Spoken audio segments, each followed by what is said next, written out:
Listo. Ya ven que se está grabando. Sí, profe, gracias. A ustedes.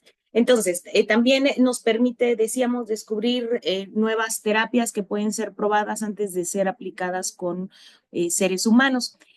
Sin embargo, a pesar de que se ha demostrado que a partir de estos modelos animales podemos descubrir cómo funciona el sistema nervioso y cómo podemos tratarlos, siempre ha habido peros principales. ¿Cuáles son estos peros que se le pone a los modelos animales? Que los síntomas en los animales son parecidos a los de las enfermedades humanas, pero no sabemos si reflejan exactamente los mismos mecanismos. Sabemos que el sistema nervioso de los animales tiene un parecido particular con el sistema nervioso de los humanos. No son iguales al 100%. Hay estructuras que no tienen el mismo desarrollo, como la corteza frontal, ¿no?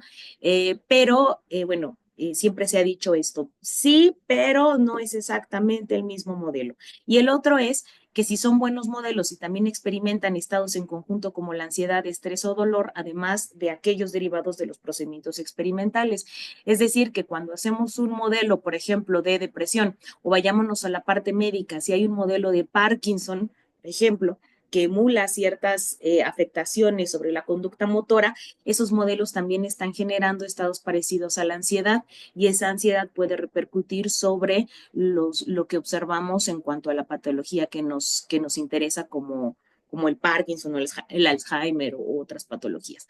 Entonces, bueno, esos pequeños, bueno, no pequeños, esas observaciones son muy importantes, no cabe duda, son señalamientos que debemos de tomar en cuenta. Sin embargo, precisamente por eso tenemos que tomar en cuenta qué pretendemos, cuál es el alcance de un modelo animal y cómo se interpretan. ¿A qué voy? En los modelos animales, se trata o estamos empleando a un organismo no humano o un estado de este que reproduce aspectos de una patología humana. No vamos a poder reproducir la patología humana como tal. Ajá. Es una prueba que provee una medida conductual o fisiológica para evaluar el efecto de una manipulación.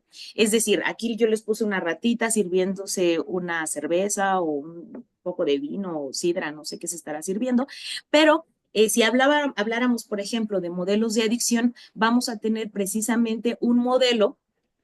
En este modelo vamos a tener un organismo o un estado del organismo que reproduce aspectos o características particulares de la patología humana.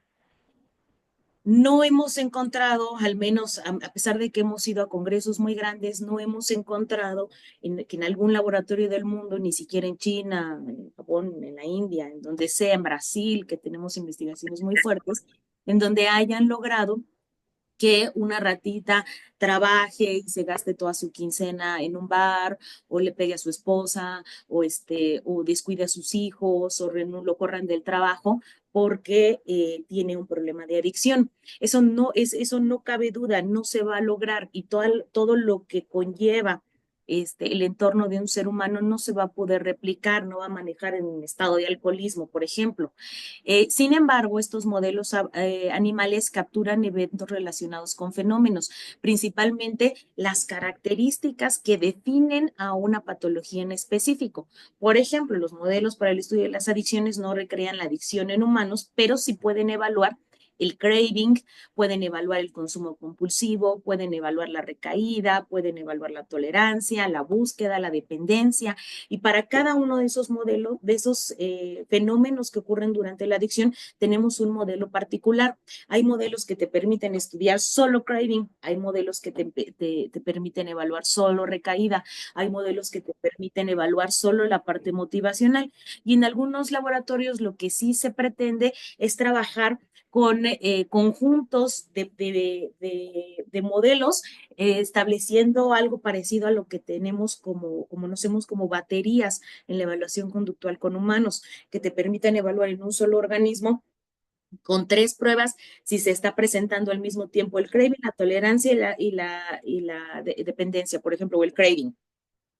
que son los principales fenómenos que definen a un estado adictivo. Entonces dicen, bueno, ya podemos evaluar esos tres aspectos que por definición forman la adicción. ¿Es lo mismo que la adicción en humanos? Por supuesto que no, porque ya se vuelve un fenómeno demasiado complejo, pero sí estamos evaluando los principales rasgos que componen a la patología que nos interesa y por tanto, si pudiéramos disminuir eso, tendríamos pues una aproximación bastante grande a lo que es el fenómeno en los seres humanos.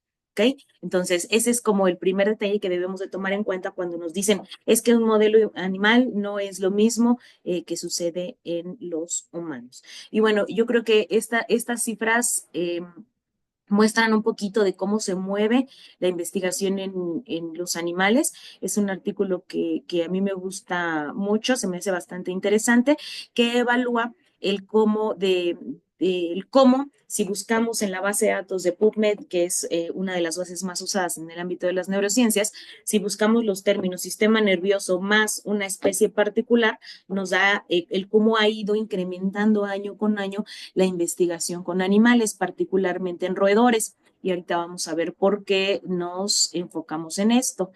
Eh, perdón.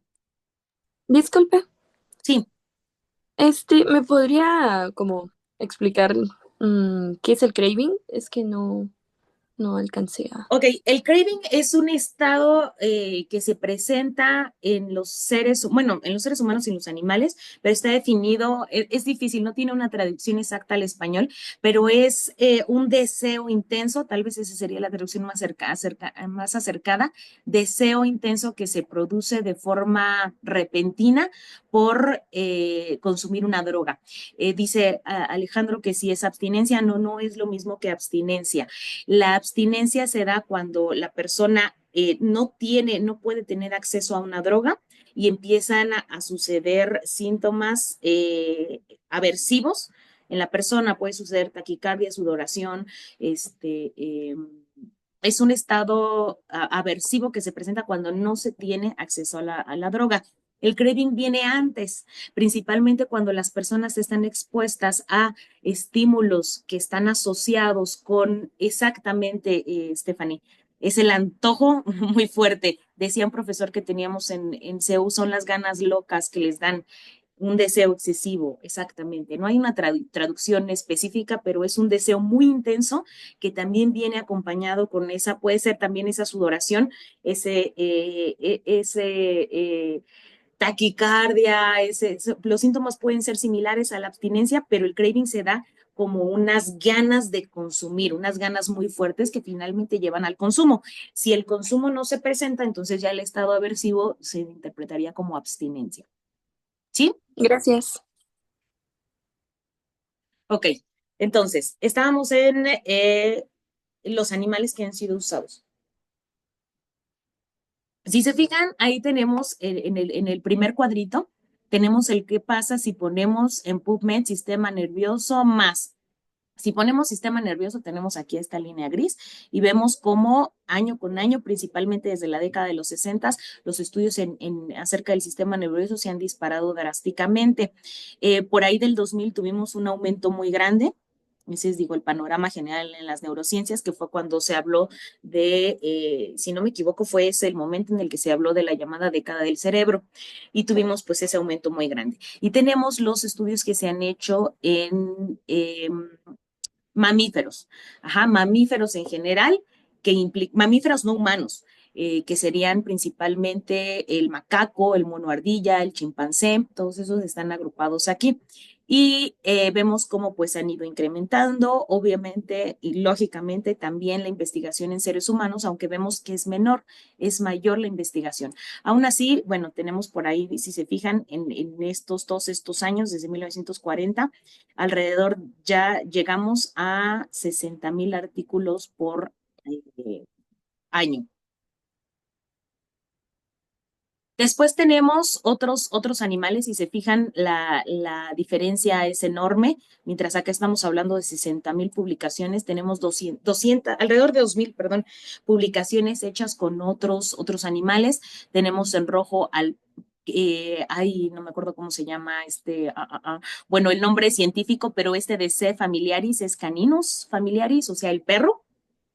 este, Felinus catus, que sería en verde o algo así. El punto es que los gatos, que los gatos han tenido una gran contribución. Sin embargo, la opinión pública, al ser animales que están familiarizados con nosotros, que los tenemos como mascotas, se han impedido drásticamente que este animalito sea muy usado. Ese aumento donde dio grandes resultados por ahí de los 70s y hasta los 2000s, y después ya cayó su uso y prácticamente ya no se usa. Entonces, aquí vemos cómo a partir del 2000, pues todas esas especies, les decía, el perro, el gato, la oveja, es el que tenemos en amarillo, y el cerdo, el que tenemos en gris, son animales que contribuyeron bastante en este ámbito, pero que ya prácticamente cayeron en desuso. Aquí tenemos otros animales, alrededor de 1,600 artículos, todavía menos usados. ¿Por qué? Porque pues evidentemente tenemos aves, reptiles, anfibios, peces y animales invertebrados, pero estos animales pues no están filogenéticamente, se alejan mucho de nuestra especie. Entonces, si hay peros en relación a qué tan parecido es nuestro cerebro con el de otras especies, pues este pero es menor en mamíferos, como lo que tenemos del gato, el perro, la oveja, el cerdo, mucho menos en mamíferos más parecidos a los seres humanos como los monos, pero pues en aves, reptiles, todo eso, pues es bastante difícil. Entonces tenemos una producción muy pequeña. Y después del trabajo con monos, con mamíferos no humanos, los primates, perdón, los primates no humanos, la cifra siguiente que más investigación tiene es aquella que se hace con la Ratus norbergicus y ahí no me acuerdo también cómo es el nombre, pero los ratones, las ratas y los ratones, que vemos cómo tenemos alrededor de, en los últimos años, 1,200 artículos hechos por año. Ustedes lo saben, aquí en Iztacala tenemos una producción muy grande de investigación con estas especies. Pues es lo que más se usa, ¿no? Em, Vemos cómo a partir de la década de los 60 esta investigación se dispara. Es actualmente la que concentra el mayor número de estudios que salen por año, y con un cambio en la tendencia reciente. Ese artículo es hasta 2018, aunque sí ya existen datos de que actualmente está recuperando esa tendencia la rata. Es decir, vemos cómo el trabajo con ratas se disparó y su pico máximo fue en los 2000 y después comenzó a bajar, mientras que la del ratón siempre fue en aumento y llega un momento en donde es más usado el ratón. ¿Por qué se da este cambio? Porque inicialmente es más difícil trabajar con ratones por su tamaño, sobre todo en de las neurociencias, cuando se tienen que hacer cirugías o algunos procedimientos muy específicos, pues el tamaño lo dificulta un poco en cuanto cambia la precisión, cambia las habilidades que se requieren. Eh, por eso es que en un inicio es más preferida la rata. Sin embargo, a partir del 2010, con el surgimiento de técnicas como la optogenética, que en un inicio, en esos años, solo se puede llevar a cabo con ratones por el avance en el mapeo genético que hay en esta especie, pues el ratón despega y el trabajo con ratas se viene abajo. Sin embargo, actualmente el trabajo del mapeo genético con las ratas ya está mucho más avanzado, ya se puede trabajar este tipo de técnicas con ratas y por tanto se espera que pues la rata recupere este auge que tenía. Entonces, bueno, así, todo esto para decir que la importancia que tenemos del trabajo de los modelos animales, particularmente con roedores. Ahora, en cuanto ya a las ratas y los ratones, ya más o menos les adelantaba cuáles son las ventajas y las desventajas. Tenemos el ratón, aquí lo tengo, miren, músculos, o la rata, Ratus norbergicus. Principalmente tenemos, les decía, la cuestión del tamaño. Esto del tamaño puede verse como ventaja y desventaja. Ventaja porque necesitamos un menor espacio de almacenamiento, podemos tener muchos más cantidad de ratones que de ratas, pero les decía, el tamaño en cuanto a la precisión, en cuanto a las habilidades que se requieren para trabajar con estas especies, pues también cambia, ¿no? Entonces ahí es de relativa, si es ventaja o es desventaja. El costo definitivamente es más barato trabajar con ratones que con ratas. Sin embargo, es más fácil. Quien ha trabajado con roedores no me dejará mentir. Una rata es muy dócil, es muy fácil de manejar, prácticamente no te muerde, mientras que el ratón, además de que sus dientecillos son bastante diferentes, el de la rata es más ancho, por tanto es más difícil que te llegue a perforar si te llega a morder. En el caso del ratón, sus dientecillos son como agujas, entonces sí te pescan con mayor facilidad y son más ágiles, entonces es más difícil el trabajo con ratones. En cuanto a la inteligencia, prácticamente es lo mismo, aunque hay diferencias dentro de la misma especie, ahorita vamos a ver. El periodo de gestación también es importante considerar. El periodo de gestación del ratón es más corto, por tanto, podemos tener ratones más seguido. También aquí en Iztacala nos enfrentamos a eso, que a veces pues nos dicen no hay ratas, no hay ratas, no hay ratas. ¿Por qué? Pues porque se tardan en este ciclo de reproducción es bastante tardado y pues ahí estamos esperando, ¿no? El periodo de gestación de los ratones es más rápido y en ese sentido puede agilizar la producción. Igual en cuanto al tamaño de la camada, los ratones suelen tener de 3 a 4 crías. Es muy difícil que tengan más, mientras que en las ratas, ahí ese 10 está, tienen de 10 a 12 crías. Entonces es, pues sí, un poquito más de días, pero suelen tener más crías. Entonces, bueno, pues ahí el por qué es más, aunque les decía que hace unos años bajó el trabajo con ratas, actualmente ya se está recuperando y es una de las especies pues que tienen, en la que se realizan más trabajos. Ahora, en cuanto a la cepa de ratas, también vamos a encontrar en la investigación que encontremos en los artículos que vemos por ahí, vamos a encontrar la existencia de o la presencia de varias especies que se usan eh, en estos artículos, ¿no? Tenemos la Sprague Dolly, la Wistar, la Longevans, y a veces no tenemos idea de, bueno, nosotros trabajamos o pensamos eso, ¿no? Que nosotros trabajamos con Longevans, pues porque es la cepa que está en reproducción aquí en nuestro bioterio. Y sí, también tiene que ver, pero sí hay características detrás de esas decisiones de por qué tenemos ratas de ese tipo aquí y por qué no otras, y en otros laboratorios tendrán también sus razones para seleccionarlas. Por ejemplo, tenemos las dos principales razones, que es la resistencia a enfermedades de tipo respiratorio y qué tan prolífica es la cepa. La cepa de Sprague Dolly es mucho más prolífica que la cepa Wistar. La Longevans, pues ahí está intermedia, pero en cuanto a reproducción, las personas o los bioterios que tienen Sprague Dolly pueden tener más producción de animales en menos tiempo y eso beneficia a los investigadores. Pero también, y una parte importante y que a nosotros nos es bastante importante, es la resistencia que tienen enfermedades respiratorias.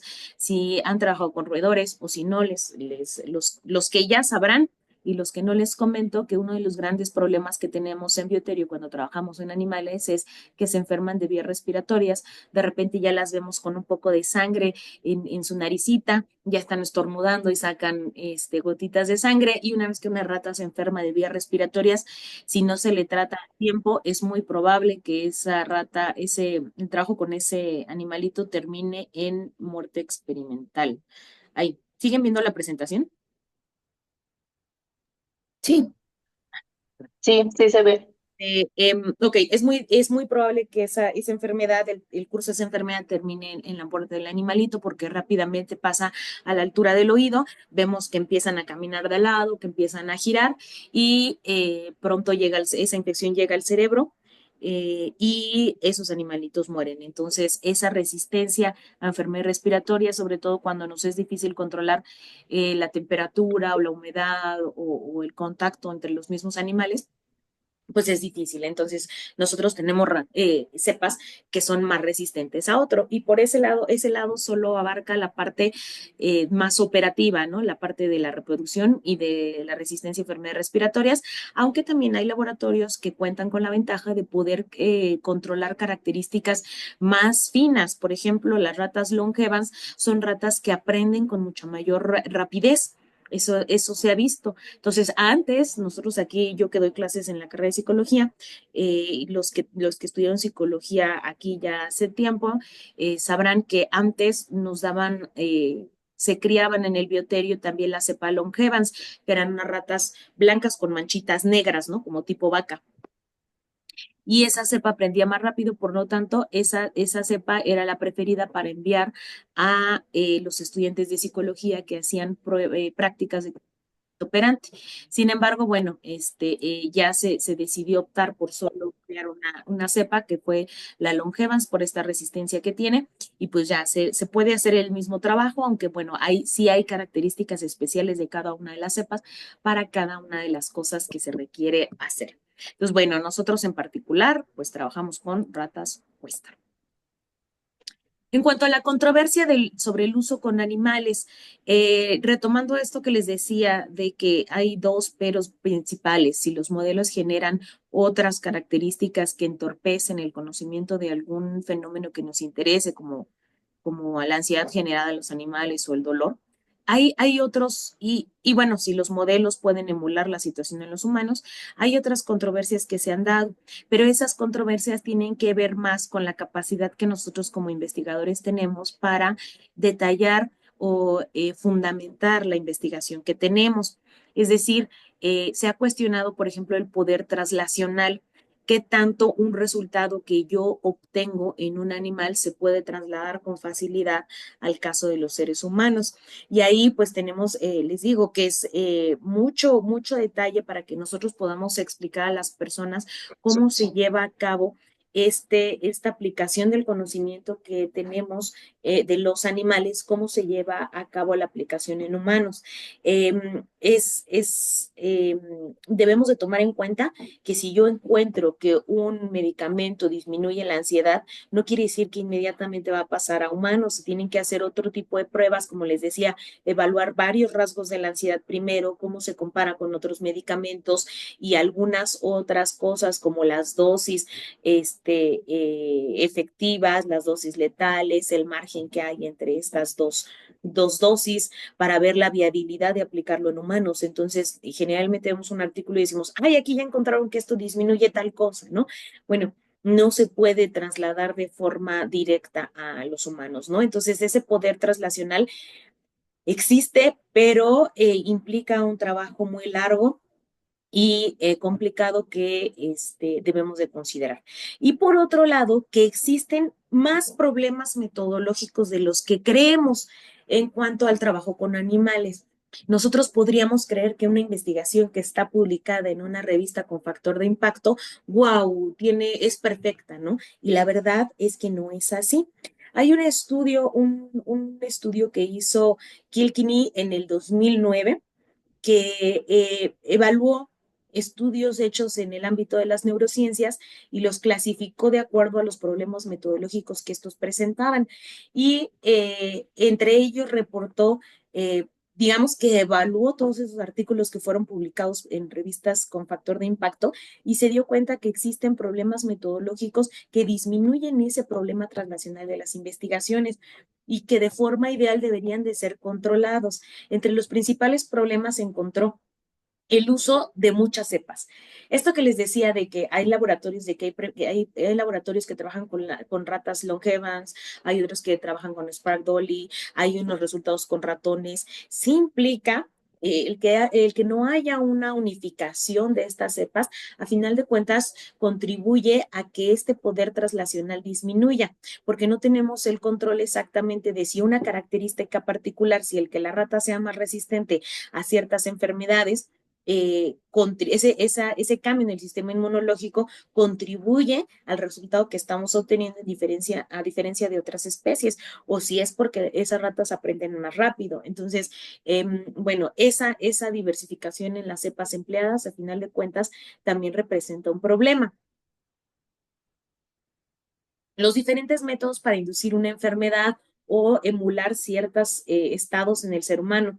Eso también, por ejemplo, en el ámbito en el que nosotros, en el tema con el que trabajamos en el laboratorio de psicofarmacología, que es ansiedad, Hay diferentes formas de inducir ansiedad. Están las descargas eléctricas, la restricción de movimiento, la administración de corticosterona. Entonces, eso, si cuando nosotros nos enfrentamos a una revisión, encontramos que se han encontrado resultados diferentes, se reportan resultados diferentes con un mismo modelo, pero el estresor es diferente. Entonces, ahí esa forma de inducir la patología también finalmente genera que haya una disparidad de resultados y va frenando un poquito ese poder translacional o lo rápido que podría ser este cambio.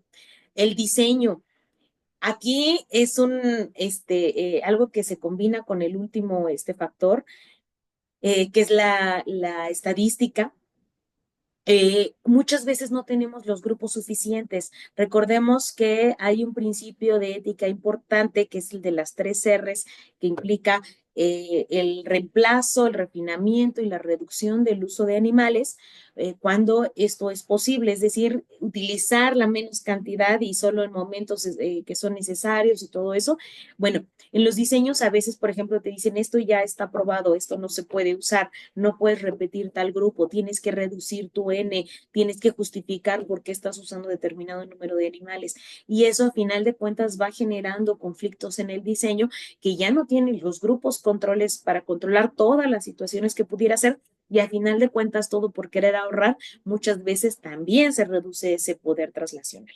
Y el número justamente relacionado, les decía, por eso les decía que está relacionado con esto, esta parte de las tres R's, que es la reducción del número de animales, pues nos pega en la estadística, porque para poder reportar, sobre todo en el ámbito de neurociencias, cuando nosotros hacemos una cirugía estereotáxica, eh, sabemos que de 10 ratas que operamos, pues a lo mejor 8 te quedan en el sitio adecuado, entonces ya se desperdiciaron 2 y ahí, o sea, vas tratando de reducir y a final de cuentas, pues te enfrentas con grupos de n igual a 6 que te limitan la estadística. Perdón, Fernando, no sé desde qué hora estás levantando la mano. Dime. No tengo la panorámica de todo, entonces si quieren mejor interrumpirme, adelante. ¿Eh? Fernando, ¿estás por ahí?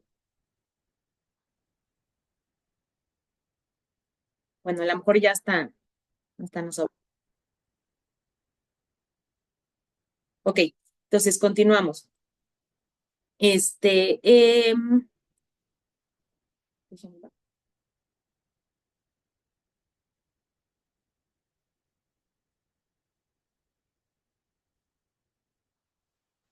ok, continuamos. Ah, bien, continuamos. Entonces, bueno, esos a final de cuentas son problemas que van limitando ese poder que tenemos y bueno, este es parte del artículo que les decía de investigación animal, el reporte de experimentos in vivo del Centro Nacional para la implementación de estas TSRs, reemplazo, refinamiento y reducción de animales en la investigación. Y entonces dice, tenemos el problema de que falta claridad en las publicaciones experimentales, a lo mejor sí lo hacen, pero en muchos casos no se reporta y vemos que cuestiones tan importantes que aprendemos en los primeros semestres estudiando metodología, eh, no se llevan a cabo, ¿no? Por ejemplo, menos del 40% de los artículos que encontramos publicados reportan que realmente se haya hecho una asignación aleatoria de los sujetos a los grupos. Solo 20% de los artículos reportan el uso de la técnica de doble ciego para evitar la, eh, el, la tendencia o que favorezcamos ciertos resultados. Menos del 10% justifican por qué el tamaño de esa muestra. Menos del 10% de estudios reportan las características completas de los animales, es decir, hay artículos, bueno, hay artículos que de verdad solo dicen si usaron ratas y ya.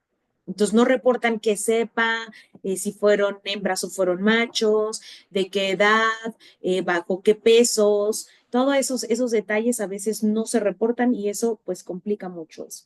Entonces, en términos generales, se sabe que menos, o ellos encontraron, reportaron que menos del 60% de los estudios reportan explícitamente una hipótesis, sexo, cepa, peso y edad y número de animales empleados. Solo el 12% reporta aleatorización. Y bueno, pues esto finalmente limita esos poderes. Pero bueno, esto es en cuanto en términos generales, en cuanto a las características del trabajo con animales. Fernando, ¿qué andas por ahí? Sí, bueno, es que hace rato se me trabó, sí levanté hace rato la mano, pero se me trababa y la escuchaba medio. Una pregunta que, bueno, desde hace rato me surgió fue, es que yo estoy apenas, iniciando mi experimentación, bueno, escribir el protocolo en la parte de la experimentación, y yo quiero, yo estoy trabajando con pez cebra y lo quiero estresar con cierto factor y ver si un medicamento puede, generar una antagonismo al estrés, pero es a nivel tesis, es algo bastante, debe de ser muy, muy sencillo. Y usted, bueno, ahorita por lo que he estado leyendo y lo que he visto, ¿qué me recomienda como modelo medible para yo poder decir, en un proceso de tesis, decir, este fármaco sí funcionó ante el estrés? Porque estaba viendo que crecimiento y comportamiento de grabarlo con la cámara a ver dónde se mueve no es como muy viable. ¿Usted tiene alguna manera que diga, no, pues esta es más sencillo, es económico y es fácil de medir el estrés en un pez? Ok, Bueno, bueno, de entrada yo no he trabajado con peces, pero aquí justamente lo que les decía, los modelos que ahorita vamos a ver, esto era en cuanto a justificar un poquito y tratar de ver cuál es el alcance de los modelos animales. Ahorita vamos a empezar justamente con los modelos para evaluar aprendizaje y memoria y después vamos con los modelos para evaluar ansiedad y estrés. Lo que sí te adelanto es, yo no he trabajado con peces, pero esta parte de generar un modelo es bien interesante. De hecho, tan solo generar el modelo y validar el modelo sería temática de una tesis si es que no está ya validado. Tenemos que irnos a las características etológicas de los animales. De forma natural, cuáles son los estresores a los que está sometido un pez cebra y qué comportamiento despliega cuando está ante esos estresores. Es un trabajo de observación importante. Yo creería o quisiera creer que hay por ahí algún indicio ya de investigaciones que han evaluado este tipo, al menos de rasgos etológicos que presenta esta especie para ver qué tipo de comportamientos, qué patrones fijos de acción despliega. Sí se puede.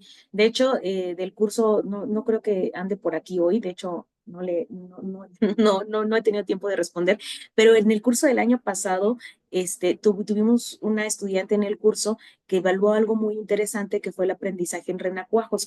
Y al principio fue difícil, bueno, ella ya tenía bastante avanzada esa parte sondeando, pero sí se puede, ¿no? O sea, sí se puede evaluar este tipo de comportamientos en animales con estas características, pero sí implica cierto trabajo y cierta dificultad. Si tú quieres, ya después lo platicamos y empezamos a buscar artículos, ya particularmente del pez cebra, me dijiste, ¿verdad? Para ver cómo se puede evaluar. Pero sí, es un caso muy particular, pues. ok, Entonces, muchas gracias. si gustas, lo platicamos después y te apoyo con eso. Vale, gracias. Bueno, entonces, vamos con la parte de modelos para la evaluación del aprendizaje y la memoria. Fíjense, les decía que lo que vamos a hacer es tomar como ejemplo esto que nosotros trabajamos. ¿Por qué digo como ejemplo? Porque ahorita en la pregunta que hacía Fernando, que es un caso muy específico, pues no vamos a abarcar todos los modelos de todas las patologías, aprendizaje, memoria, depresión, ansiedad, em, adicciones, que es un mundo, Parkinson, Alzheimer, bueno,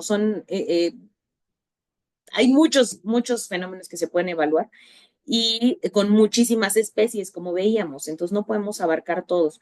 Lo que sí podemos hacer es ver más o menos qué cosas se tienen que tomar en cuenta y ejemplos de ello. Entonces, bueno, aquí vamos a empezar con modelos para la evaluación del aprendizaje y la memoria. ¿Qué es lo primero que tenemos que saber? ¿A ustedes qué se les ocurre que es lo primero que tenemos que hacer para poder caracterizar un modelo conductual para evaluar algo? ¿Qué se les ocurre? su fenología, ¿no? ¿Su qué? Su fenología, o sea, su desarrollo, su crecimiento, su cómo se va. Pues a lo mejor un poquito antes. Estamos hablando aquí, fíjense, de memoria. Memoria ni siquiera es una patología, es un fenómeno o un proceso que se da de forma natural en cualquier organismo para poder sobrevivir. Entonces, ¿qué es lo primero que tenemos que saber? Nadie en el chat. Entender qué es claro. Si no sabemos qué es lo que queremos evaluar, pues no podemos. Necesitamos saber cuáles son las características que debemos de observar para ver si se está presentando el fenómeno que es de nuestro interés. Y desde aquí comienza el problema, porque en la mayoría de los fenómenos, y ya no se diga patologías, o sea, en la mayor parte de los fenómenos naturales, característicos de un organismo, como es la memoria o el aprendizaje, y ya no se digan las enfermedades, tenemos diferentes definiciones. Y eso nos va a dificultar un poquito, por tanto, tenemos que hacer un sondeo muy grande de cuáles son las principales características que han definido que se tienen que evaluar. Si se acuerdan, ahorita les decía, si habláramos de adicción, bueno, pues vamos a encontrar la principal definición de adicción que se usa en la investigación, dice, se caracteriza por tres cosas principales: craving, tolerancia y la persistencia del consumo en situaciones que tienen de consecuencias negativas. Ajá. Entonces, esas son las tres cosas que debo de evaluar. Bueno, aquí tendríamos que sacar las características principales del aprendizaje para ver cómo evaluarlo. Entonces, vemos, aquí les puse ejemplo, porque hay muchísimas definiciones de aprendizaje, de tres definiciones, perdón, de 5 definiciones particulares. Y ahí más o menos le puse de colores las diferencias y pero lo que podemos también tener, las palabras en común que se mencionan en diferentes definiciones. Por ejemplo, al menos 2 de estas definiciones mencionan que es un proceso, no es un estado fijo en el tiempo, no es un algo que puedo medir, es un proceso. Ajá. Y 3 definiciones enfatizan la palabra modificación o cambio. Entonces va a ser un proceso que implica un cambio. Ajá. Proceso por el cual se adquiere nueva información, pero aquí hablan de información. Proceso de adquirir un conocimiento sobre el mundo, es decir, la adquisición de información a través de la experiencia, modificación por la experiencia de la conducta, cambios duraderos en el potencial conductual como resultado de la experiencia, cambio relativamente permanente de potencialidad de la conducta como resultado del reforzamiento.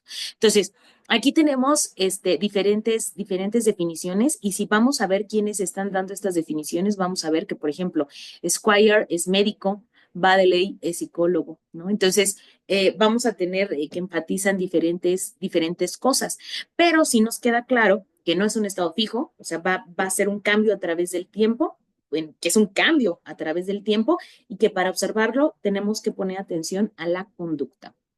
Entonces, de aprendizaje podríamos decir que es un fenómeno conductual y proceso medido por el cambio en una ejecución determinada o ejecución potencial.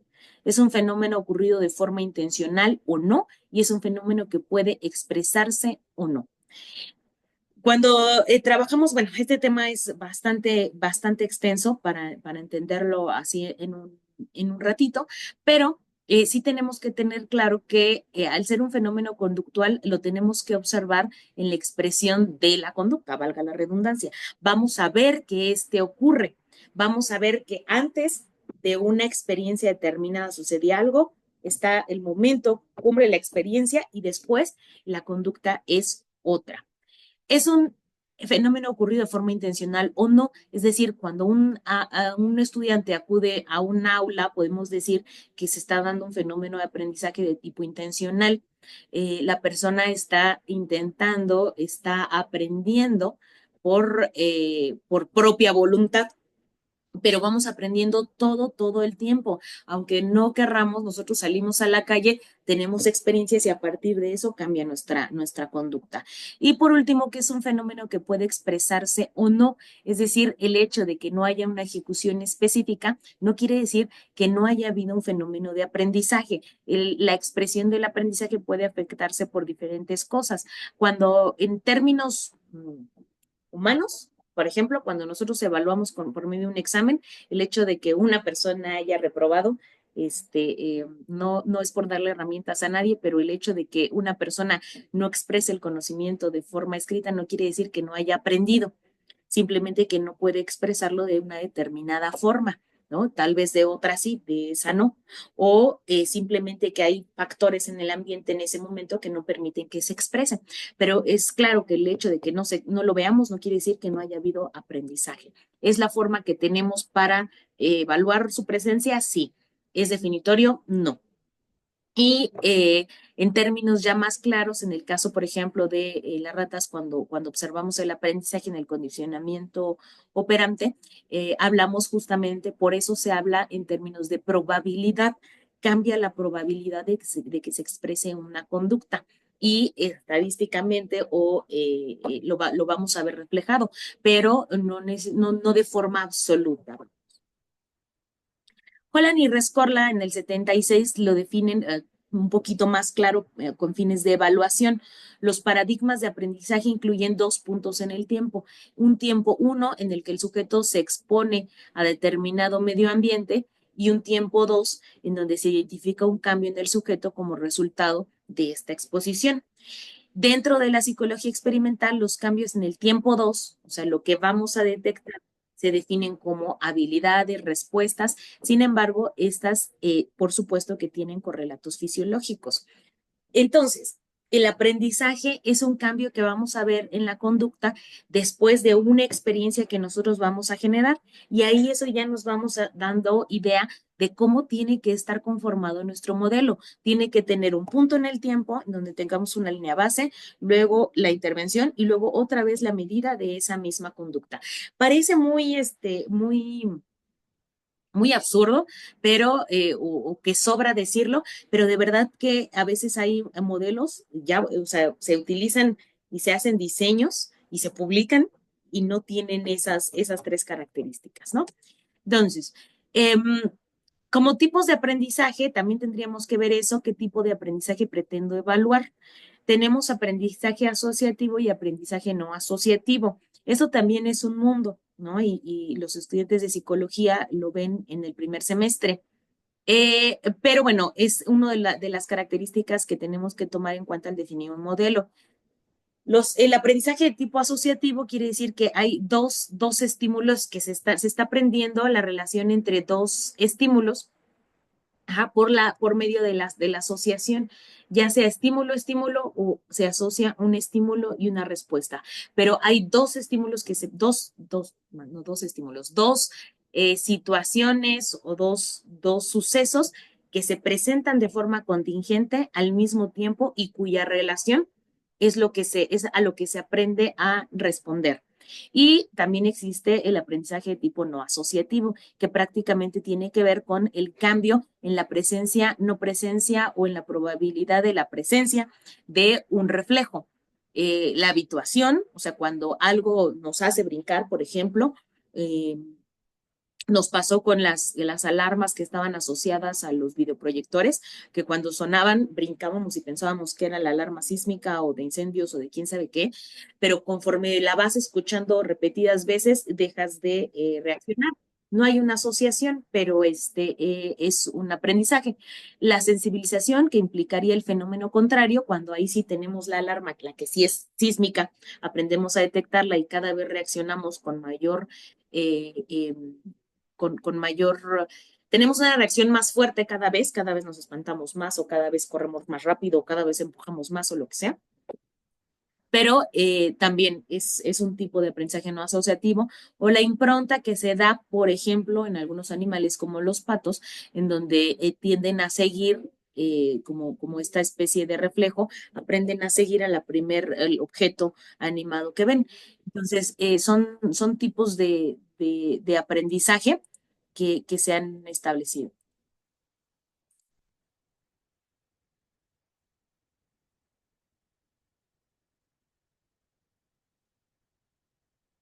¿Y siguen viendo la presentación? Sí, profesora. Perdón, es que nada más tengo la pantalla pequeña y estaban pidiendo acceso y así pierdo de vista cosas. Ok, entonces, Bueno, si nos vamos a modelos particulares que evalúan, por ejemplo, vámonos a, les digo, son muchísimos, ¿no? Entonces no nos podemos ir a todos. Pero si nos vamos a este primero que tenemos, aprendizaje asociativo de estímulo-estímulo, caemos en un rubro que es los modelos de condicionamiento clásico. Ahí se aprende, si todo mundo yo creo, y si no, léanla, es una historia bien bonita, la de Pavlov, y el condicionamiento clásico, es eso, es el aprendizaje de un estímulo y un estímulo.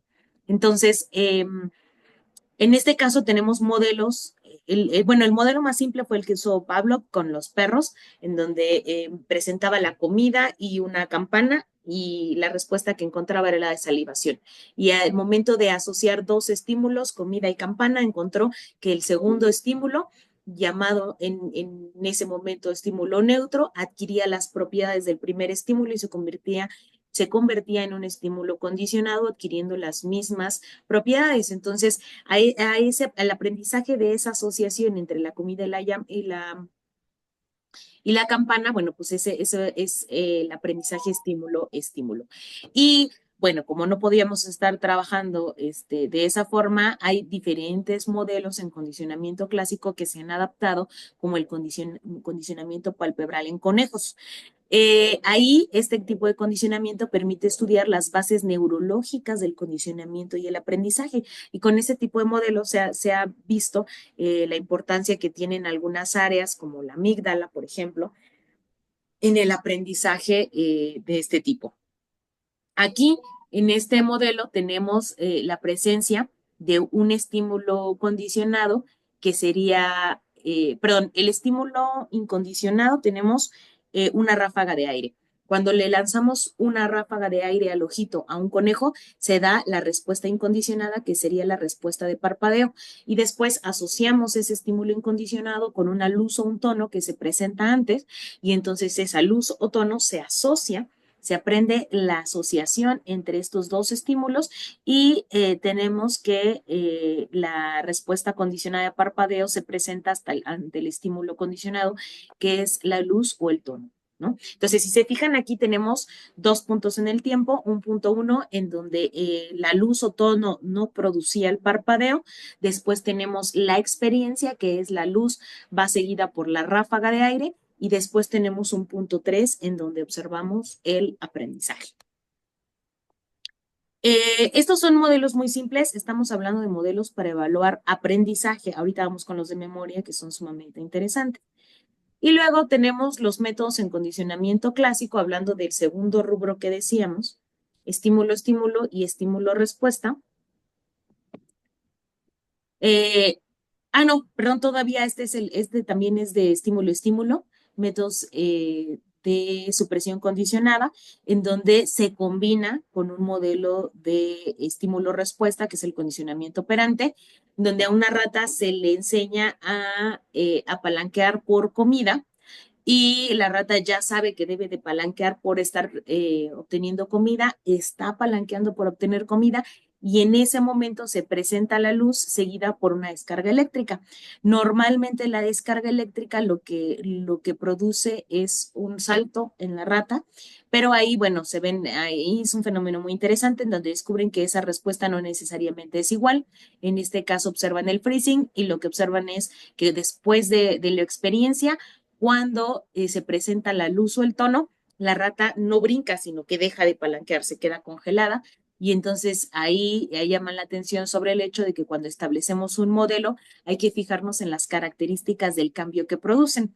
Entonces, bueno, esos son modelos de aprendizaje. Después vienen los modelos de aprendizaje que diseñó este señor, se llama Skinner, en donde, bueno, ustedes han visto estos modelos bueno, este modelo es quizá uno de los más populares, en donde se enseña a una rata a palanquear por un reforzador, y que es un principio que se usa en mascotas y en todo tipo de organismos, por no decir en escuelas, o los papás, para evaluar el aprendizaje, ¿no? Entonces, esos son modelos simples.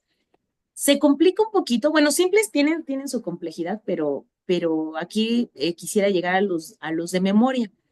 Aquí se complica un poquito la cosa porque justamente en el área de las neurociencias lo que nos ha interesado mucho es el correlato fisiológico. Cuando los psicólogos hablamos de que vamos a evaluar el aprendizaje, no nos interesa ver el correlato fisiológico, solo hablamos de que hay el cambio de comportamiento de un momento a otro. Y aunque sabemos que hay correlatos fisiológicos y se han detectado, pues no estamos interesados. Pero cuando hablamos ya de la parte que le interesa a las neurociencias, que está involucrada en esto, hablamos del fenómeno de la memoria. Y aquí tenemos que la memoria es un fenómeno que implica la representación cognitiva y su adquisición no requiere, su adquisición no requiere la satisfacción de motivaciones. Cuando hablamos de aprendizaje, decimos que una conducta que se aprende se mantiene a lo largo del tiempo porque motiva al organismo. Ajá. En el caso de la memoria, no. En el caso de la memoria, por ejemplo, la rata palanquea por comida porque la comida es un reforzador primario. El organismo tiene que comer para poder sobrevivir. Entonces, bueno, el aprendizaje se mantiene a partir de este tipo de características. En el caso de la memoria, no. Y creo que todos hemos experimentado que nos acordamos de cosas que preferiríamos mejor olvidar, pero no sucede así. No tiene que ver, la memoria no tiene que ver con la motivación. El aprendizaje sí responde a cambios y tiene un fin adaptativo. Entonces, bueno, ¿por qué ponía este esquemita del aprendizaje y la memoria? Porque el aprendizaje depende de la memoria, ¿sí? Para que haya aprendizaje necesita forzosamente haber mecanismos o circuitos relacionados con la memoria y la memoria se va a expresar en el aprendizaje. No tenemos forma de evaluar conductualmente a la memoria sin recurrir al cambio en el comportamiento. Y aquí que los modelos que vamos a ver a continuación, uno podría decir, y a veces te dicen en los congresos y te dicen en las revistas, lo que tú estás evaluando es aprendizaje y cuando tú estás queriendo hablar de memoria, pero es que la memoria no la podemos evaluar sin expresión conductual, pero al mismo tiempo el aprendizaje no se puede dar sin el correlato fisiológico. Entonces son dos modelos ahí y dos fenómenos que convergen. Por tanto, tendremos que también recurrir para ampliar en los modelos de este tipo, tendríamos que recurrir a qué es la memoria. Y este revoltijo nos va a pasar casi en todo, ¿eh? Por ejemplo, en el caso del estrés, nos pasa que no podemos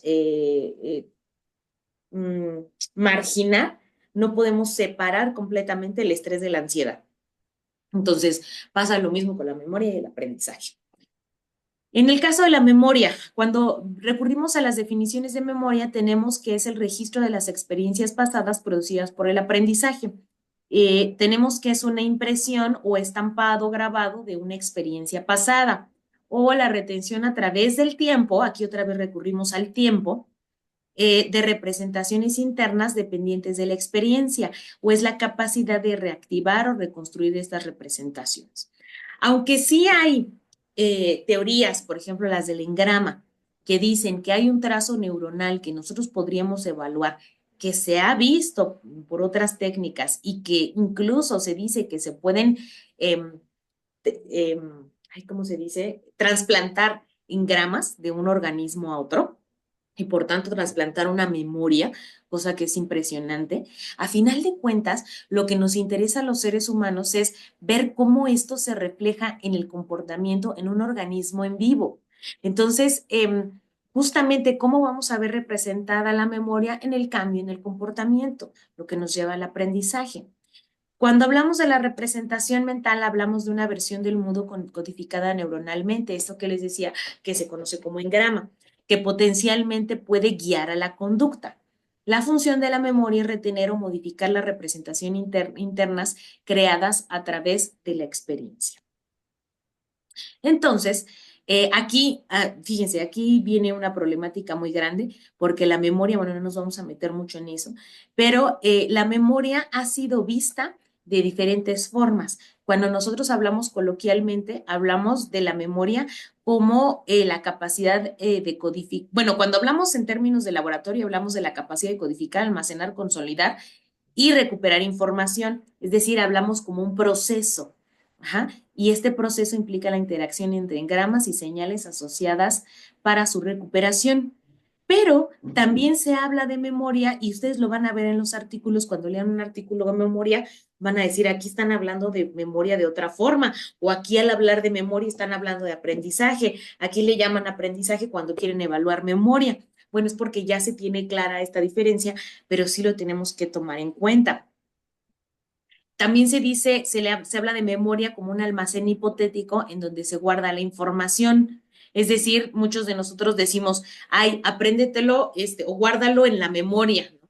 Guárdatelo de memoria, apréndetelo de memoria, como si fuera un almacén en donde vamos echando todo y ya lo dejamos de ver como un proceso. También hablamos, hablamos de memoria cuando hablamos de la información que está guardada en este almacén. Es decir, yo tengo una memoria de tal cosa, como si fuera el recuerdo, más que el recuerdo también le llamamos memoria. También le llamamos memoria a la recuperación de la información de la información, haz memoria de determinada cosa. También lo llamamos a la conciencia de recordar algo. Yo tengo memoria de qué. Ajá. Entonces, bueno, todo eso a la hora de definir el modelo, todo eso tenemos que dejarlo de lado e ir aclarando qué es la memoria que queremos medir, cuál es el cambio en el tiempo que queremos medir y cuál es la característica particular de esta memoria que podemos rescatar en un modelo determinado. ¿Por qué hablo de cuál es la característica? Porque al ser un proceso, la memoria tiene múltiples y distintas fases con propiedades moleculares y celulares y conductuales muy características. Tenemos en el proceso de memoria, tenemos la codificación, que es la adquisición o aprendizaje de una información determinada. Cuando nosotros tenemos contacto con una información particular que queremos recordar. También tenemos la fase de consolidación, que es la fase en donde una memoria que es endeble, esa información que adquirimos, se va a consolidar, se va a solidificar, se va a estabilizar de forma progresiva después de la codificación para formar un trazo de memoria estable. Y la recuperación, que sería el momento en que después de la consolidación y pasado un tiempo podemos activar o recuperar la memoria. Y de ahí de entrada ya tenemos que un modelo de memoria, sobre todo en animales, como decíamos, no podemos abarcar las tres partes al mismo tiempo. Tenemos que definir qué parte característica de este proceso queremos evaluar. Ajá. Ahí queremos evaluar cuándo se está codificando la información, si se está adquiriendo la información del ambiente y que es un proceso que siempre nos va a estorbar ahí también la percepción. Cuándo, si esa información se adquirió pero no se consolidó, o si esa memoria se adquirió, se consolidó, pero no se puede recuperar, como el caso que les decía ahorita de un examen, ¿no? Cuando nosotros sí estuvimos estudiando, que sería la codificación, sí lo consolidamos, sí nos acordamos, pero en el momento en el que me preguntan en el examen, ya no puedo recuperar la información. Y todo eso todavía se complica cuando hablamos de los tipos de memoria. Y ahí, híjole, tenemos una complicación muy grande. Ya Rodiger y Tulbin hacían una observación desde los años 70 en donde decía, estamos perdiendo el control. Estamos perdiendo el control de los tipos de memoria, porque decimos memoria y un adjetivo y ya queremos evaluar una memoria diferente. Esto llevó a que a principios de los años 70 se advirtiera que si sondeábamos los artículos, íbamos a encontrar artículos de alrededor de 25 tipos de memorias. Y todavía dijeron, creo que hasta 27. Pero eso se salió de control y para el 2007 dijo, ya hay 256 tipos de memoria. Y yo sé que ahorita ustedes van a decir, ay, ¿qué pasa con la memoria olfativa? ¿Qué pasa con la memoria ecoica? ¿Qué pasa con la memoria, ay, me han dicho tantos tipos de memoria, de verdad, que como palabras existen en el mundo, ¿no? ¿Qué pasa con la memoria de animales? ¿Qué pasa con la memoria de países? ¿Qué pasa con...? No, o sea, se diversificó mucho. Y para evaluar nosotros la memoria tenemos que desligarnos un poquito de esa visión. Cuando hablamos de modelos de memoria, necesitamos una clasificación de la memoria que realmente nos lleve a separarla en los rubros generales que existen y que nos ayude a agrupar como estos tipos de memoria en campos semánticos más grandes, ¿no? Principalmente en el campo de las neurociencias nos apegamos a un modelo, a una clasificación, a una taxonomía de la memoria que es la planteada por Larry Squire. Hay diferentes, si ustedes buscan los sistemas de memoria de Larry Squire, van a encontrar varias modificaciones. Creo que la más reciente es la del 2017 y es esta que les voy a presentar a continuación. Dada la variedad de tareas de memoria y las estructuras cerebrales relacionadas en la década de los 80, se propuso una perspectiva que contempla múltiples sistemas. Por eso esta es la clasificación usada en neurociencias, porque no solo es una clasificación planteada a partir de las características de las memorias, sino que Larry Squire lo que hizo fue ver sistemas que estuvieran relacionados, este sistema se activa o participa en la codificación, en la adquisición de la codificación y en la recuperación de este tipo de memorias. Y ya ahí las clasificó y entonces creó un tipo de memoria. Este sistema participa. ¿A qué nos referimos cuando hablamos de sistemas? A un conjunto de partes, en este caso un conjunto de estructuras cerebrales. Un sistema cerebral sería eso, un conjunto de estructuras cerebrales que trabajan en conjunto para conseguir un objetivo determinado. En este caso, el objetivo es adquirir, codificar y recuperar determinada información. Entonces, a partir de eso, Larry Squire planteó estos sistemas de memoria. De hecho, son principalmente dos, que si ustedes se fijan de 256 tipos de memoria, reducirlo a dos, pues es demasiado. ¿Por qué? Porque solo son esos sistemas cerebrales los que participan en la adquisición, consolidación y recuperación de toda la información, toda la podemos clasificar ahí, con el pequeño detalle de que tenemos que tomar en cuenta que un sistema de memoria es un sistema cerebral con un papel significativo, aunque no exclusivo en el funcionamiento de la memoria. Es decir, estos sistemas participan principalmente en dos grandes rubros de tipos de información, pero se sobrelapan. O sea, no son exclusivos. Sí llegan a participar en conjunto para una sola cosa. Entonces, y bueno, esto es lo que ya mapea toda la información o toda la clasificación de artículos o de información que ustedes pueden encontrar. Entonces, si se fijan, cuando hablamos de un modelo, lo que queremos ir haciendo es, pues, ir haciéndolo cada vez más sencillo, ¿no? Clasificando para poder sacar estas características que vamos a medir. Ok, entonces tenemos dos grandes sistemas de memoria que ambos pueden ramificarse uno más que otro. ¿Cuáles son estos dos grandes rubros de memoria? La memoria declarativa y la memoria no declarativa. Esto es un nombre, hay a veces la confusión de que dicen memoria declarativa, la que se puede declarar, la que se puede decir. Y sí, pero eso nos llevaría a sacar a los animales, incluso a los bebés, y decir que este tipo de organismos, tanto los bebés como los animales, no tienen memoria declarativa. Y eso es falso. Ahorita vamos a ver por qué. Y la memoria no declarativa, la que no se puede declarar. Más o menos nos puede dar una idea de cómo va esa clasificación, pero no es exacta. Espérenme tantito.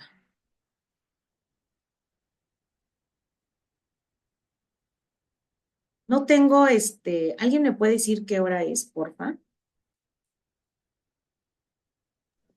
Las 11:29. Las 11:30. 11:30, ok. Para que me avisen a las 12, y que tomemos un pequeño receso porque no tengo ni idea de la hora. Ok, entonces, tenemos estos dos grandes rubros de memoria. Vamos acá, les enseño, la memoria declarativa y la memoria no declarativa. La memoria declarativa, entonces decimos, en los humanos adultos sí podemos decir que es la memoria que podemos decir. Es una memoria de comunicación flexible. Podemos comunicar qué es lo que recordamos. Es un recuerdo consciente. Yo puedo decir qué es lo que recuerdo. ¿Es verdadera o falsa? No necesariamente todo lo que recordamos tuvo que haber pasado. Y es una memoria que se adquiere en una sola exposición. Hablamos de todo aquello que podemos decir que sé y que me acuerdo. Yo me acuerdo de esto y yo sé esto. Les decía, es una forma de identificarlo, más no es exclusivo, ¿eh? Porque les digo, bebés tienen memoria declarativa y animales tienen memoria declarativa, ahorita vemos en qué casos, pero lo podemos identificar fácilmente de esa forma. Memoria declarativa es todo aquello que yo puedo decir que sé o puedo decir que me acuerdo. Ajá. Se divide, si ustedes se van acá, a dos tipos de memorias, que sería la memoria episódica y la memoria semántica. La memoria semántica tiene que ver con todo lo que yo sé. Es decir, si yo les pregunto, ¿alguien sabe cuál es la capital de Francia? Me van a decir, pues París, ¿no? Ah, ok, eso es una memoria semántica. Yo puedo decir algo, es un conocimiento que yo tengo. Yo sé qué es una silla, yo sé para qué sirve un pizarrón, yo sé cómo se prende un teléfono, sé cómo se prende una computadora. Yo puedo decir exactamente eso. Ajá. Sé que es, no sé qué se les ocurre, sé que es una pluma. No necesariamente, porque dice que es un recuerdo no consciente, porque no, perdón, es un recuerdo consciente y yo sé que lo sé, aunque no necesariamente me acuerdo cuando lo aprendí. Es decir, yo no me acuerdo cuando aprendí que la capital de Francia era París, pero sí sé, son datos que yo sé. Es más, la sola capacidad de hablar implica que tenemos este tipo de memoria, memoria semántica, porque tenemos esa conciencia del significado de las palabras. Y la episódica es, yo me acuerdo qué pasó. Yo me acuerdo que hoy cuando venía se frenó un carro estrepitosamente delante de mí. Ese es un suceso, ese es un hecho. Yo me acuerdo de que pasó esto. Y si se fijan, yo se los puedo decir de forma flexible, se los puedo contar. Yo me acuerdo, yo sé lo que me acuerdo, sé de lo que me acuerdo y sé de lo que no. Puede ser cierto o puede ser falso. Puedo recordar ciertos detalles que no pasaron o puedo no recordar ciertas cosas que sí pasaron. Y solo necesita pasar una vez. Si yo les cuento que una vez me caí en el estacionamiento, no me necesito caer 3 veces para decirles, ah, sí, sí, me acuerdo que me caí. Con una vez que me pase es suficiente y yo se los puedo contar. Ujú. Y el otro tipo de memoria, la memoria no declarativa, es comunicación poco flexible. Ajá. El recuerdo no es consciente, es disposicional, es decir, se va a expresar cuando tú lo haces y requiere de repeticiones. ¿Sí? Tiene características prácticamente opuestas. Ajá. Comunicación poco flexible. La mayoría de nosotros no somos capaces de decir, o si alguien nos pidiera instrucciones específicas de cómo no caerme de una bicicleta, no se lo podemos dar. Casi todo mundo, casi, quizás a excepción de las personas que son expertas, son personas que participan en las Olimpiadas andando en bicicleta. Si te dicen, ¿cómo no me caigo de una bicicleta? Si estoy a punto de caerme de una bicicleta, ¿cómo le hago para no caerme? Y casi todo el mundo te dice, inclínate hacia el lado contrario. Cuando si hacemos eso, lo que vamos a hacer es caernos más rápido. Ajá. En realidad es un juego que se hace con el volante, pero eso es difícil de explicar cuando alguien te dice, pues es que dime exactamente cómo le hago para andar en bicicleta. Ajá. No es fácil comunicar una memoria no declarativa. Por otro lado, el recuerdo no es consciente. Hay veces que a mí me dicen personas, por ejemplo, ¿no? De por sí me cuesta un poco de trabajo manejar por Zoom, ¿no? Por ejemplo, pero si alguien me dice, oye, ¿cómo le hago para compartir una presentación, pero quiero ver la vista de moderador, pero lo que quiero compartir es la pantalla, que está la pantalla completa, pero además quiero grabar al mismo tiempo y quiero ir aceptando, híjole, a ver, sí, sí se puede, sé que sí se puede, yo lo he hecho, pero no me acuerdo dónde está el botón, es que y entonces llegas al punto de decir, mira, mejor te acompaño y yo le muevo y te digo cómo hacerle, porque no es fácil, no, conscientemente no recuerdas cómo se hace y luego causa problemas porque la gente cree que no le quieres explicar, pero en realidad es que no recuerdas exactamente cómo se hace. ¿Mm?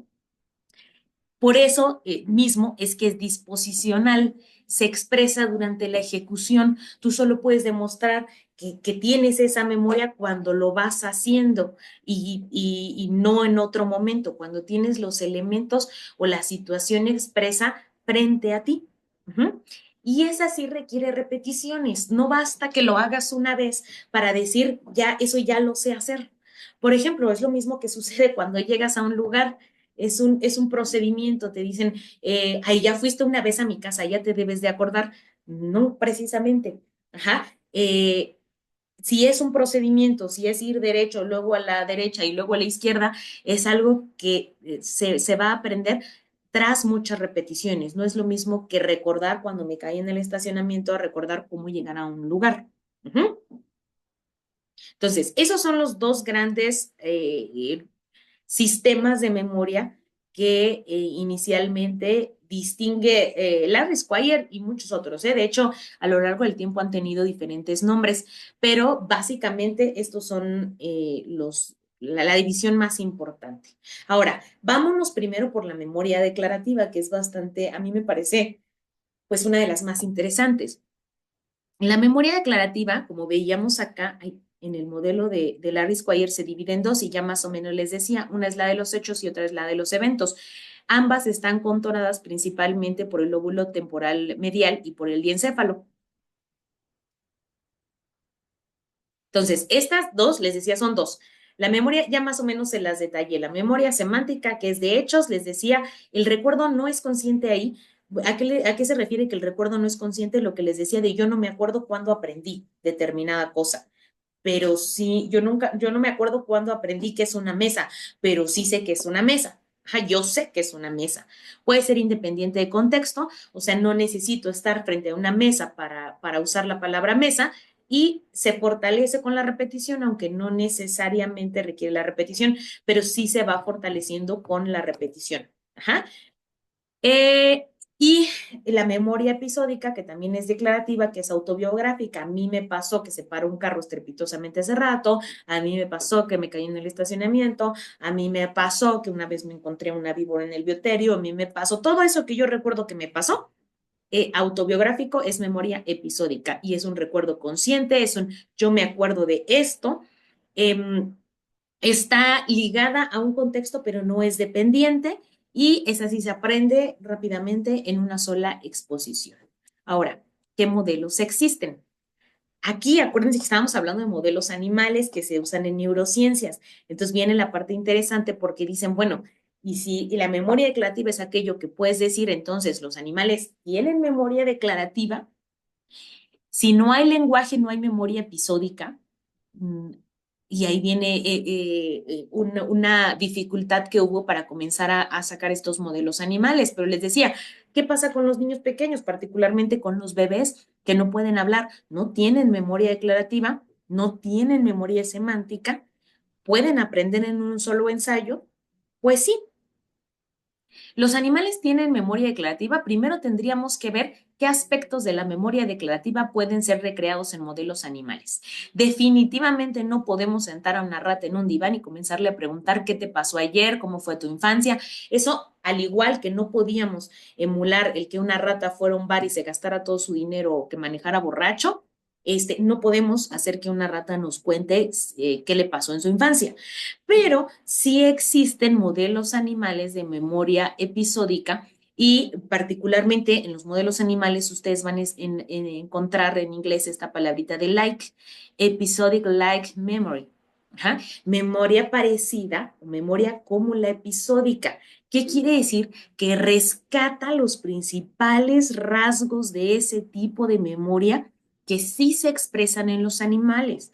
Los animales no tienen la capacidad de hablar, pero eso tiene que ver con una característica filogenética parte desde el desarrollo de las cuerdas vocales, muchas estructuras que no están desarrolladas para que los animales no puedan hablar, pero hay estructuras que sí participan en los seres humanos en el desarrollo de la memoria declarativa, que también están presentes en los animales y que se ponen en acción cuando los animales requieren hacer determinado tipo de cosas.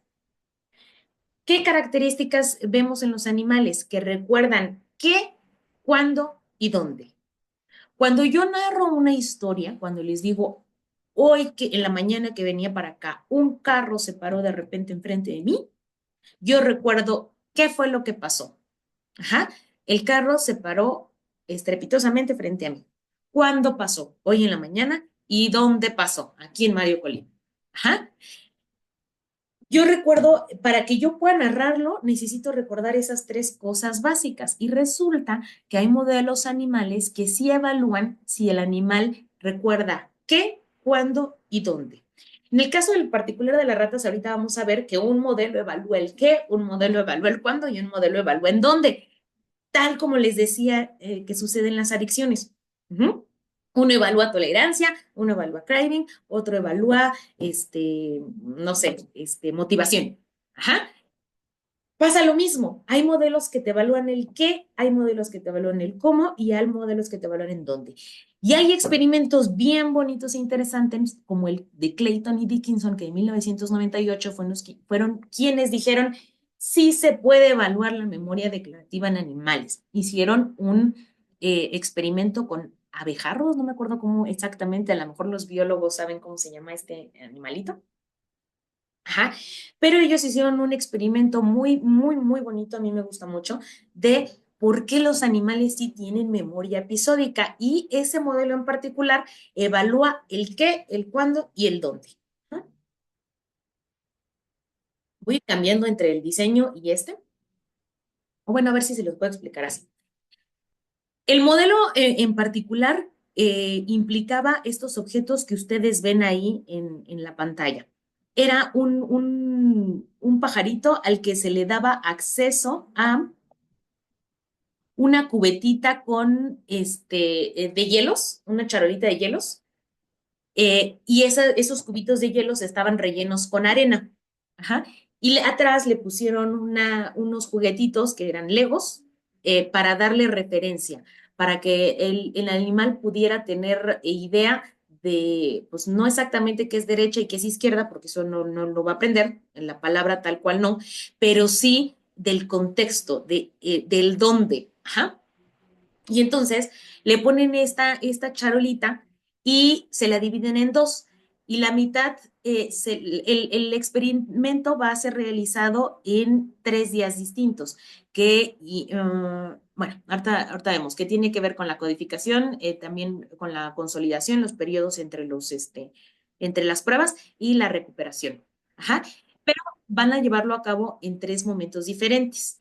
En el día bueno, en el primer momento, porque varían las horas, pero en el primer momento, no varían las horas. En el primer día, en el primer momento, le dan acceso a la mitad de la charolita.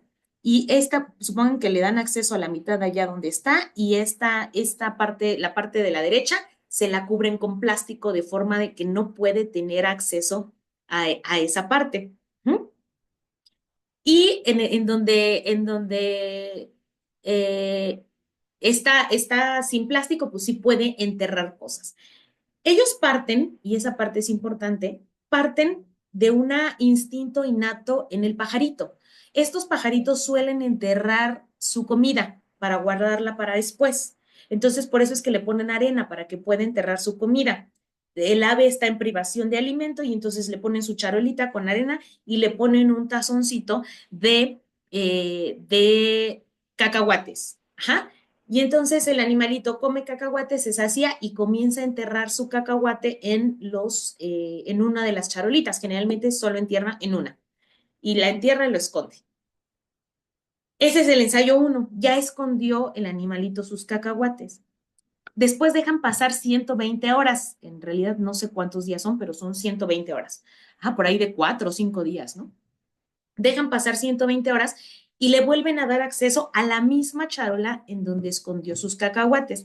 De hecho, lo que hacen es por cuestiones de control, para que no haya olores y para que el ave no haya dejado ciertos rastros en la arena que lo guíen, sacan, le quitan la arena, ponen nueva arena, pero en donde él escondió sus cacahuates, le vuelven a poner cacahuates para que estén donde los dejó, dejan pasar 120 horas y entonces tapan de plástico la parte en donde están los cacahuates y le dejan abierta la otra. Y en esta ocasión le ponen un tazón con gusanos. Es importante que estos pajaritos pues no comen, no suelen comer cacahuates, lo que casi siempre comen son gusanos. Entonces, los gusanos para ellos son su comida, digamos, favorita. Le dan el tazón de gusanos y el animalito tiene acceso a comer gusanos y luego a enterrar los gusanos en la otra mitad de la charola. Y ese fue el segundo ensayo. Después dejan pasar 4 horas y en la parte de recuperación le dan acceso a ambas partes de la charola. Ajá. Entonces, el animal debe de recordar qué escondió, de dónde los escondió y cuándo los escondió. Ajá. Ahorita no tiene el sentido el cuándo, pero cuando le abren el acceso a la charola, el animalito lo que hace es rápidamente irse al lado en donde escogió los gusanos, a donde escondió los gusanos porque es su alimento favorito. Entonces, ven Clayton y Dickinson que luego el animal recuerda qué y dónde los escondió. Ajá. Y después hacen con otro animalito el ensayo contrario. El primer día le dan acceso a gusanos y entierra de aquel lado los gusanos. Y después de 120 horas le dan acceso a la segunda parte de la charola y le dan cacahuates. Y entonces esconde los cacahuates y 4 horas después le dan acceso. ¿Qué pasa? Que los animales van por los cacahuates aun cuando esa no es su comida favorita. ¿Por qué? Porque resulta que los gusanos se echan a perder después de 120 horas. Entonces ahí Clayton y Dickinson dicen, ¿qué crees? Que el animal no solo recuerda qué escondió, porque recuerda qué es cacahuates o gusanos, dónde los escondió, del lado derecho o del lado izquierdo, y cuándo los escondió, porque cuando los gusanos están escondidos por más tiempo, entonces van primero por los cacahuates y cuando los gusanos están frescos, que solo tienen 4 horas, van primero por los gusanos. Ajá. Entonces, este es su diseño, que a mí me parece una idea muy ingeniosa. Aquí está en el día 1, bueno, Cachín 1 sería el día 1, el 2 y la recuperación. Y entonces vemos como en una parte, en la primera, aquí, en esta línea, que sería el grupo que primero les narré, el día 1 le dejan enterrar los peanuts, los cacahuates. 120 horas después le dan acceso al lado contrario y lo dejan enterrar los gusanos. Y en la parte de la recuperación ven que eligen los gusanos, porque los gusanos los enterraron apenas hace 4 horas. Pero cuando lo hacen al revés y primero le dan acceso a los gusanos, y luego pasan las 120 horas, le dan acceso a los cacahuates y 4 horas después le dan acceso a cacahuates y gusanos que como pues, echados a perder. Ajá. Los animalitos escogen los cacahuates. Y bueno, pues esta es ya la descripción estadística, digámoslo así, pero ahí Clayton y Dickinson es cuando dan la pauta para decir, estas son las características principales de la memoria declarativa que debemos de rescatar cuando tenemos organismos vivos que no pueden hablar. Si no pueden hablar, no quiere decir, no es señal o no es limitante para presentar memoria declarativa, porque podemos sondear si recuerdan qué, cuándo y dónde, que son los elementos principales. ¿Sí? Ahora de ahí, pues decíamos que las aves, esa es la limitante de usar ese modelo de Clayton y Dickinson, ese modelo es importante porque demuestran que los animales que no hablan, pues pueden expresar memoria declarativa, pero pues es una limitante porque recuerden que son aves y pues no son mamíferos, entonces filogenéticamente son más alejados de nosotros, entonces tenemos que dar el siguiente paso en un modelo que sería, ya sabemos cuáles son las características principales que queremos medir, ahora tenemos que adaptarlo a un modelo con mamíferos que nos ayude, ¿no? Entonces, en la adaptación a ratas hicieron algo similar y utilizaron el laberinto radial. En el laberinto radial, bueno, hay diferentes formas, ¿no? Pero básicamente implica en hacer un diseño que te permite identificar qué comida están encontrando, en dónde la están encontrando y cuándo la están encontrando. Este que ven en la fotografía es un laberinto radial. Nada más se los puse para que vieran cómo es. Pero bueno, acá, en esta parte de acá, tenemos más o menos para explicarles el diseño, ¿no?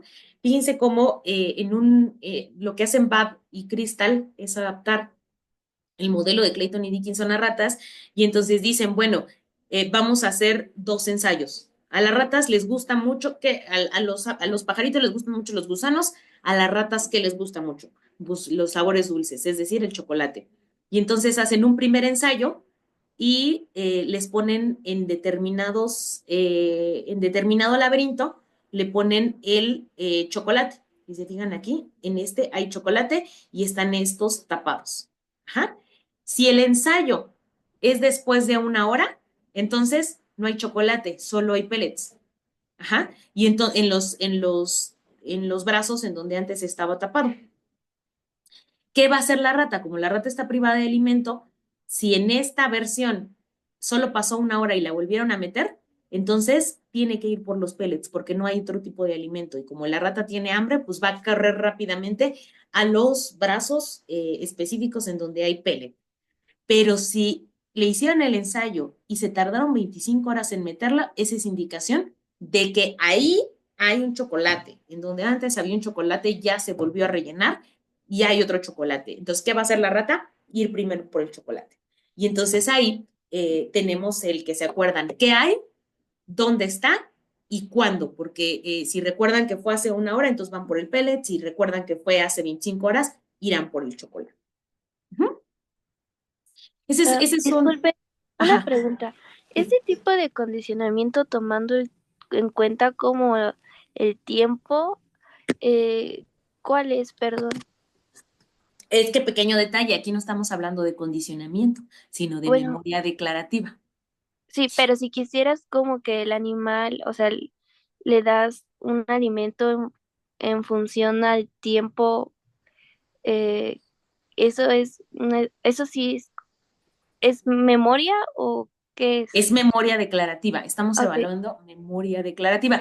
Lo que yo les decía hace rato es, no lo podemos desligar totalmente del aprendizaje. O sea, en realidad la expresión conductual de esto, este fenómeno que estamos viendo de la rata, eso que nos impresiona de pasaron 25 horas y va por el chocolate, efectivamente, como tú dices, es aprendizaje y por tanto se puede clasificar y sería un tipo de condicionamiento operante, pero no el condicionamiento operante es la palabra, el aprendizaje de condicionamiento operante es demasiado simple para describir la característica de este tipo de aprendizaje. Necesita haber trazos cognitivos para que puedan identificar a qué brazo entrar en determinado momento. Esa descripción, esa característica específica que los lleva a tomar esa decisión, ese es memoria declarativa. ¿Sí me explicó? La expresión conductual es aprendizaje y en todo caso sería condicionamiento operante. Pero lo que permite que ese aprendizaje, que rápidamente vayan a ese lugar en específico, es un trazo de memoria específico que tiene que estar relacionado. Vamos acá.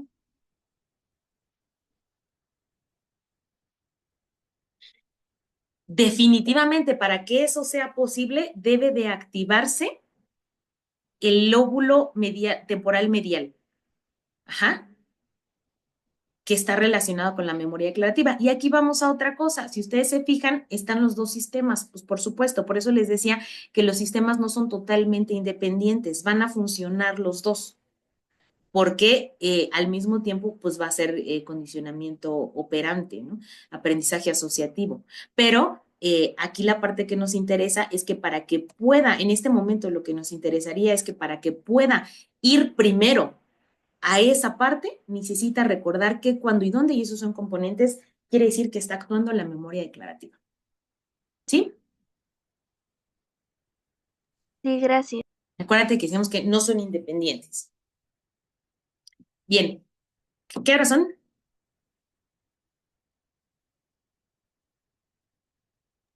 11:54. Ah, bueno, nos quedan, yo creo que terminamos esta parte de la memoria declarativa y ya podemos tomar un pequeño descanso. Este modelo de Clayton y Dickinson y su posterior adaptación de Babi Crystal es bien bonita. A mí, yo quisiera hacer eso, pero no tenemos un laberinto radial en el laboratorio.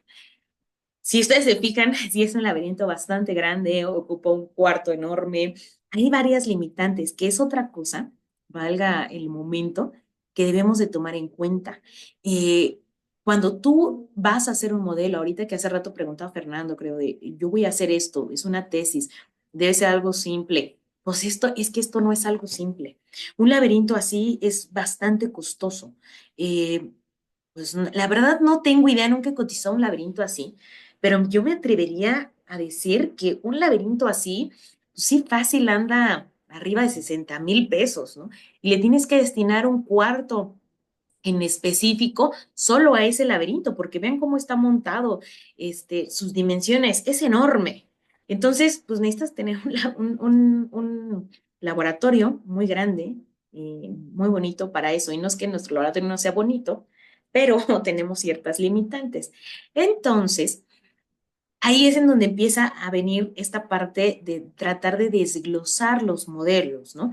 Tenemos el qué, tenemos el cuándo y tenemos el dónde. Y entonces viene esta prueba que es la más usada, no solo en nuestro laboratorio, en todos los laboratorios del mundo. La memoria declarativa en ratas se evalúa principalmente con esta prueba la prueba de reconocimiento de objetos novedosos, que tiene otras versiones, porque la prueba de reconocimiento de objetos novedosos te permite evaluar el qué, ajá, pero variaciones te permiten evaluar el dónde y hay otras más complicadas que te permiten evaluar el cuándo. Ajá. Principio, se emplea la preferencia por la novedad. Fíjense cómo cuando hacemos un modelo tenemos que partir por algo que los animales ya hacen. Ajá.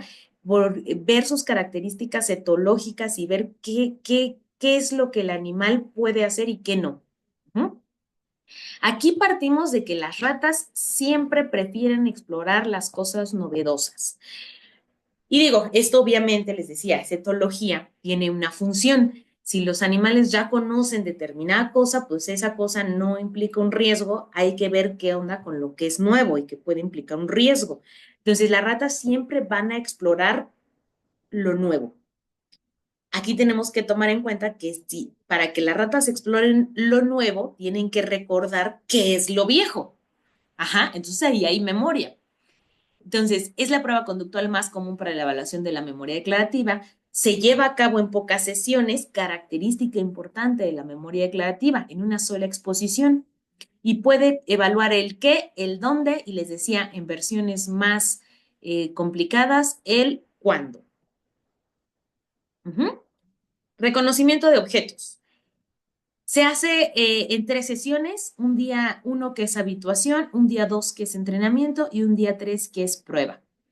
Día 1, habituación, importante para todos los modelos conductuales. Debemos de hecho, como en toda prueba conductual, debería de haber previo al menos una semana de familiarización con los investigadores que van a manipular al animal para que conozca sus manos, su trato, su olor, todo, y la misma presencia y el toqueteo del investigador no sea un factor que cause ansiedad o que cause estrés. Entonces, pero día 1 se le habitúa a la caja, es decir, se le mete a una caja, es una caja de campo abierto, o sea, pues una caja en el piso, abierta, con el piso cuadriculado, como se ve ahí, no tiene mayor chiste. Si se fijan, ahí viene la parte de es bastante barato. Y es una caja relativamente pequeña, ¿no? Híjole, no me acuerdo de las dimensiones, pero creo que son 50 centímetros por 50 centímetros. No se necesita un espacio muy grande. Y como es solo una caja, se puede poner en el suelo, no necesita ponerse elevado y la puedes quitar cuando termines. Entonces solo pones la caja ahí y metes a la rata.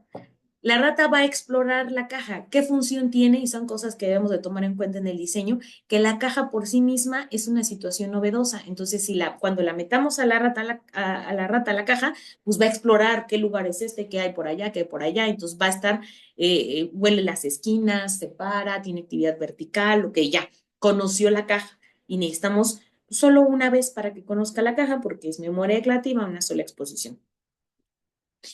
Al siguiente día, limpiamos de olores porque se trata de que la rata no deje su propio olor en la caja y eso sea el indicador de que ya lo conoce. Limpiamos la caja con alcohol, con algodón, y entonces se le colocan, es el entrenamiento en donde se va a llevar a cabo la adquisición. Se le ponen dos objetos que son idénticos. Ujú. En este caso nosotros usamos igual juegos de cubos de Lego, bueno, tipo Lego, grandes, rellenos de cemento para que no, de cemento dental para que no se pesen y no los muevan tan fácilmente. Entonces le ponemos ahí los dos objetos en determinada posición y metemos a la rata y vamos a ver que la rata luego va a explorar ambos objetos. Ajá. Los huele, a veces se suben ellos, los lame, los explora. Y después dejamos pasar un tiempo de retención. Aquí lo dejamos 5 minutos conociendo los objetos, la sacamos. Aquí pasa determinado tiempo de exposición, de intervalo de retención, que es en donde, bueno, en los primeros 5 minutos después de sacarla de ahí del lugar, entre 5 y 15 minutos, dependiendo de los autores, señalan que se lleva a cabo la consolidación. Posteriormente pasan 24 horas y hacemos la prueba. ¿Qué hacemos en la prueba? Le cambiamos uno de los objetos por un objeto nuevo. Ajá. Si la rata recuerda los objetos del día 1, entonces, ¿qué va a hacer el día 2? Ir a explorar rápidamente el objeto que es nuevo, porque dice, entre comillas, sé qué es. Ajá, pero ¿qué es este? Entonces, si la rata explora el mismo tiempo ambos objetos, quiere decir que no recuerda al objeto del día anterior. Pero si la rata explora más tiempo el objeto novedoso, quiere decir que recuerda qué había en el lugar anterior, el día anterior. Y esta prueba, les decía, se puede modificar al donde usas estos mismos dos objetos, pero en el día 2, en lugar de cambiarle un objeto por uno nuevo, desplazas uno a una posición diferente. Y entonces ya, si la rata explora el desplazado, quiere decir que se acuerda en dónde estaba. Y entonces va a explorar más el que está el que está en una posición diferente. Y el dónde, bueno, ya es un poquito más complicado, tiene que ver con las manipulaciones que hacen Clayton y Dickinson. Ya se hacen más ensayos en donde si el ensayo se hace rápidamente, están en esta posición, pero si se hace con retraso, están en diferente posición y ya se puede explorar el dónde, pero esa es en realidad una versión más complicada. ¿Cómo se interpreta? Se registra el tiempo que exploran ambos objetos durante el entrenamiento y se considera que si el tiempo de exploración al objeto novedoso es mayor, entonces existe una memoria del objeto. Se calcula un índice de discriminación que se calcula con el tiempo de exploración del objeto novedoso menos el tiempo de exploración del objeto familiar entre el tiempo total de exploración por 100. Y de esta forma te va a dar un número entre 0 y 100. Y a donde hablamos que es, mientras más pegado el número a 100, más preferencia por el objeto novedoso y mientras más pegado a 0, más preferencia por el objeto familiar. Entonces, eso ya nos permite ver si saben. Y bueno, aquí les puse un ejemplo del diseño, ¿no? Ya ahí viene la parte en la que vas a usar ese modelo para explorar diferentes cosas. Puedes evaluar la adquisición, puedes intervenir antes para ver si la rata adquiere la información, puedes dejar que adquiera y intervenir en la consolidación o puedes intervenir en la fase de recuperación. ¿A qué me refiero con intervenir? Puedes meter estrés, puedes meter algún tipo de sustancia que crees que afecta a la memoria y ya hacer tus diferentes manipulaciones, ¿no? En este caso, por ejemplo, se varió, si no me equivoco, aquí, se puso estrés, Aquí está, estrés por restricción de movimiento, la ratita está en un cilindro que no le permite moverse y hacen diferentes grupos.